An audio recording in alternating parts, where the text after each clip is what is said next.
in Liza Tanas nerves. Every single day, hindi siya makatulog kasi naiisip niya kami nila Sas, Glenn Chong at Vic Rodriguez. Kaya naman nataranta na hindi ginagamit ang utak bangag-bangag at nagpa-schedule ng interview. Ibinenta mo ang kaluluwa mo kay Lisa, magkano taberna? Magkano? Kung ibinenta mo ang iyong dangal na ayon sa ating mga source, madalas naman ibinibenta mo ang iyong kaluluwa. You know what? Ang mga utak nyo talaga mo ang talagang nilamo na ng pulburon. Ito nga mga kababayan, bago natin ituloy ang video na ito, kung bago ka lang sa aking YouTube channel baka pwede makahingi ng like at subscribe at click mo na rin ang notification bell para updated ka sa aking nilalabas na bagong video. Salamat po. Okay, babalik ako doon sabi niya, doon sa kay Maharlika nga sa vlog. Sabi niya nagba-vlog siya everyday. Okay? At yung mga tao rin ni-repost din. Pero hindi naman ganun kadami ang basta-basta naniniwala. So anong ibig sabihin nito? Kasi bago sila mag-interview, nag-usap yan sila. Kaya lalo sila nalulubog sa kumunoy. Masyado silang affected.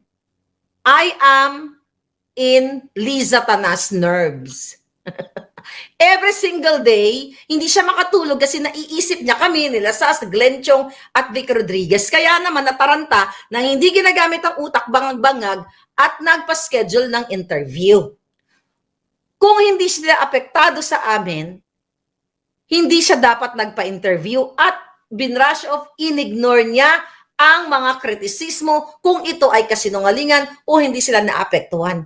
Bakit binabuti niyang itry at sabihin sa 120 million Filipinos, which is hindi naman nanonood sa kanya, di ba? Kakarampot na nga lang ang viewers nila, nasukang-suka sa pagbumuka niya, okay, na pinagpapapatulan niya kami na nag-e-exercise lamang kami ng aming freedom of speech at lalo na ako ini-exercise ko ang pag-e-expose ng lahat ng mga kidnapping activities ni Lisa, smuggling, okay, ni Michael Ma, na sinasabi niya doon na mayaman daw at yung kanyang kapatid ay nagbigay pa sa election campaign. Kaya nga, yung pinag-usapan namin ni Sas, hanapin namin sa Comelec. Sas, that's your job. You're good at that. Okay? Hanapin natin, kulitin natin ang Comelec. Magpalabas kayo kung nakasulat dyan na si Martin Araneta at si Michael Ma ay nagbigay sa election campaign o campaign donor sila ni Kuting Jr. Kita mo, ang sinungaling ay nahuhuli sa kanyang bunganga, katulad mo, Lisa. Ganon talaga. Kapag ikaw ay bangag, wala sa tamang katinuan kung ano-ano yung sinasabi mo. O, ano pa sabi niya? Don't you think there's a designed effort? Ay, sabi pala ni Lisa. Don't you think there's a designed effort? O, tapos sabi naman ni Taberna, doon nga ako papunta may nakikita ka bang na may concerted effort? Tapos sabi naman ni Lisa, you think? Of course, who does that? Sino? Sabi niya, nagbulahan pa mga ang mga junga, mga satanas nagbulahan pa. Sabi ni Taberna, it's about money. Tanong ko sa Taberna, magkano kaya binayad sa ni Lisa? Tanungin kita. Sige nga, kung nagkabayaran kayo, magkano ang binayad sa ni Lisa para magpa-interview? Kung ibinenta mo ang kaluluwa mo kay Lisa, magkano taberna? Magkano? Kung ibinenta mo ang iyong dangal na ayon sa ating mga source, madalas naman ibinibenta mo ang iyong kaluluwa. Di ba? Magaling si Lisa. Bakit hindi kayo magbayad ng mga intel para mas laman nyo kung may tao behind sa akin? Alam ng taong bayan na ever since independent ako. Lahat ng presidente ay kinabog ko lahat yung mga yan. When I say kinabog, ay kinriticize ko ang kanilang kalang administrasyon. Ngayon, ano sabi ni Lisa? Sabi niya, just this, they do this if you're the president. Sabi ni Lisa, if you're the Philippines and I'm the first lady, no. Hindi ka fierce lady. Okay? Then Scorpion, anong tawag natin sa kanya? Hindi ka fierce lady, fake ka, lying lady ka. At fear, nakakatakot, nakakasyokot yung mukha mo. Sabi pa niya dito mga palangga, Do you think I can do that? Sabi niya, oh my God. Sabi niya, I just call Romania. Ito yung pinag-usapan natin ni Sas. Kung siya daw ay parang gagawa siya ng something bad about me, tatawag lang daw siya sa Romania. Kaya tinatanong kita kanina, sino ang tatawagan mo sa Romania para magpagurgur? I-report natin sa FBI itong message mo. Okay? Ito yata ang hinintay ng FBI sa iyo na magmutawi sa bunganga mo. Sino ang tatawagan mo sa Romania? Hitman? The fact na ini-entertain mo sa thoughts mo, sa basag-basag mong pag-iisip, na isang tawag mo lang sa Romania para what? Magpagurgur? Sino ang tatawagan mo sa Romania? Hitman? Assassin? Sino, Lisa? Sagutin mo sa taong bayan, sino? Bakit alam mo? Bakit sinong tatawagan mo? O yung mga tinawagan mo, kaya nasabwat mo na tumulong sa'yo during sa election? But we're not talking about election kasi tapos na. So, sino ang tatawagan niya? Ako daw ang queen of fear, sabi ni Jomar Alan. Sino ngayon? Yeah, fear lady siya. Okay? Hindi siya fair lady, fear. Nakakatakot, worst, lahat. Sino beast lady, sabi ni Feli? Sino ang tatawagan niya sa Romania para what? Kasi pinutol niya, hindi niya tinuloy. At saka yung vlog ninyo, sinungaling ka, taberna. Hindi yun live. Nirecord nyo, then nilive mo. So doon pa lang nagsinungaling ka na sa taong bayan. Mga sinungaling kayo, pare-para kayo pagbuhulin ko kayo eh. Ngayon, ito sabi pa niya, just call Romania, but it has to stop. Tatawag lang siya daw sa Romania, pero dapat tumigil na. Dapat daw matigil na kami. Hindi mo kami mapapatigil, lalo na ngayon, lumulubog ka sa pinakamabahong kumunoy. Oh, sabi pa niya, the Filipinos are not like that. Well, yung tunay na Pilipino, ikaw kidnapper ka. Sinungaling ka. Behind the scene, ikaw ang nagbabayad sa mga dugyot. May ipinalabas na nga ako dyan eh, na message ni Patricia Martin at isang dugyot na patay gutom, okay, na binabayaran ninyong vlogger para atakihin kami. Pero hindi kayo umiepekto. Imagine mo, Lisa, kung gaano ka ka-bitter loser. Hindi umiepekto ang iyong mga bataang dugyots. Kailangan mo pang magsalita at ibaba ang sarili mo sa pinakamababang pusali para i-defend ang iyong asawa.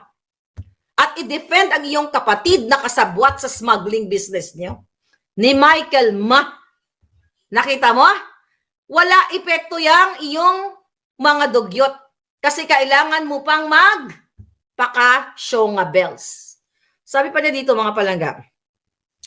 Okay, this cannot be. Hindi daw dapat ito nangyayari. Tapos sabi pa nga, it has to stop. Well. Sabi nga ni Sa, sanay kami sa bardagulan sa kanto, kaya hindi mo mapapatigil ang mga taong bihasa sa boljakan sa kanto. Ikaw, okay, umaarte ka lang na alta ka. Diba? Hindi naman sa pagmamaliit. Okay? Dahil kami naman ni Sa, galing din naman kami sa kahirapan, kasama kayo dyan, ang pamilya mo, utusan lang pala sa Hacienda Luisita. Mamaya babasahin ko ulit itong message sa akin ng kamag-anak ni Maroas. Sabi nito, ni Lisa, the Filipinos are not like that. Let them be. Let them do their thing. Do you think, sabi niya, we can't do that? Ang ibig niya sabihin, do you think we can do that? Yung magpagorgor or something na maggawa siya ng magawa siya ng bagay na masama. Putol-putol lang eh. So, doon sa interview, sabi niya, do you think we can do that? We can do that? The gurgur. Okay? Sabi niya, you're the president of the country. Okay? Sa tingin niyo ba, hindi namin kaya yon?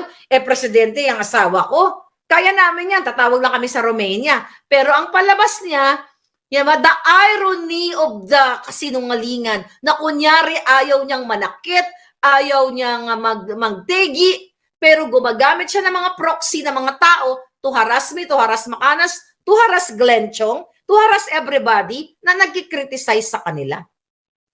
So again, itong babaeng to ay nuknukan talaga ng kasinungalingan. Okay, sabi pa niya. Sabi naman niya Taberna. Well, actually, a lot of people are saying. Sabi niya, well, actually, Tagalog pala to. Okay, tinanslate ko kasi to sa English kasi pinorward ko dun sa BFF ko. Sabi ko, sa BFF kong magaling. Sabi niya, well, actually, a lot of people are sabi ni Taberna, wala na sinasabi ng tao. Sabi niya na, it's easy for you as a lying lady. Sabi niya, ikaw ang first lady, ikaw yung lying lady. Tapos kinorek pa niya uli si Taberna. Okay, and don't say that, fierce lady. Nagbiga-biga pa siya doon. Diyos ko po, ang kordoroy mong muka. O tapos sabi ni Taberna, hindi ba madali lang para ipa-take down ang YouTube accounts, Facebook accounts, TikTok accounts? Talagang wala kayong, you know what? Ang mga utak nyo talaga, talagang nilamo na ng pulburon. Sinasuggest mo pa, ibig sabihin, Taberna, tignan mo, kaya dito sa pananalita niya, alam ninyo na nagpapa-take down sila ng page. Kaya nga na-take down yung 2 page ko. Tapos syempre, alangan naman sa interview na yan, sasabihin niya na, ay oo, pina-take down namin ang 2 Facebook ni Maharlika. So mismo sa bunganga ni Taberna, behind the scene, nag-uusap yung mga yan eh. Na i-first lady ka na, kaya mong ipa-take down. That is abuse of power. Kaya daw ipa-take down ang mga Facebook o mga social media account. Siyempre, ang drama-drama nila sa, oh no, we're not gonna do that. Biga-biga. Siyempre, nasa harap ng camera. Pero hindi nila naisip na mas matalino tayo. Matalino ang taong bayan na yung kanyang pinagsasabi ay hindi dapat sinasabi na first lady ka, pwede mo ipa-take down ng lahat. Pag first lady ka, pwede mong pa-take down ng lahat. Taberna, tanungin kita. Pwede ka magpagorgon ng Facebook. Gawain nyo. That is a confession. Sabi ni Minda Diaz, you are right. Nakatunayan, sila ang nagpapatake down ng mga Facebook posts yun, not only sa akin. Sila talaga tina-target nila dahil inilapas ko na yung ebidensya ng assistant secretary nila na si Patricia Martin na pinag-uusapan kami ni SAS na ginamit pa nga nila na just we're praying na sana mapatake down yung page ni SAS at ni Maharlika.